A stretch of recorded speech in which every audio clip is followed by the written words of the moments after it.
এখন যুদ্ধ ধর্মের জন্য করছি, ধর্মের জন্য।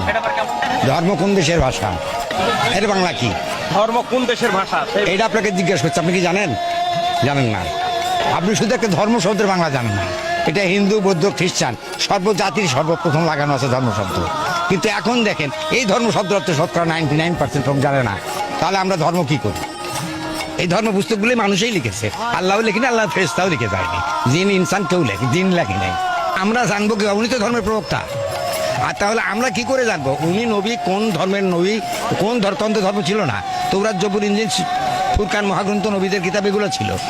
শ্যাম, যজুর, অথর্ব, ঋক, ত্রিপিটক, গীতা এগুলো ছিল। কোরআন তো ছিল না, ওনার মাধ্যমে এসেছে, মিডিয়া হয়ে এসছে। তাহলে উনি কোন ধর্ম, কোন নবীর ধর্ম পালন করলেন, করে ওইটা পেলেন? আপনাকে বলি ইসলামের বাংলা কি? আপনাকে বলছি, হ্যাঁ, এই আরবি শব্দের কত বছর পূর্বে এই শান্তি শব্দ ব্যবহার হয়েছে? কোন মনীষী এই শান্তি শব্দটা কোন ধর্মগ্রন্থে লিখেছে সব বলো? এই কেতাবের কোরআনের আগে, কোরআনের আগে। কোরআন যায় 1400 বছর আগে। কোরআনের কত আগে আসছে? এটা 5500 বছর আগে।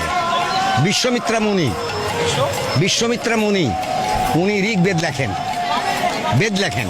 ওই বেদেই সর্বপ্রথম একে ওম শান্তি, ওম শান্তি, ওম শান্তি, অহম ব্রহ্মা সর্বতরং ভর্গ দেবস্ব দিময় দেনি প্রচোদয়।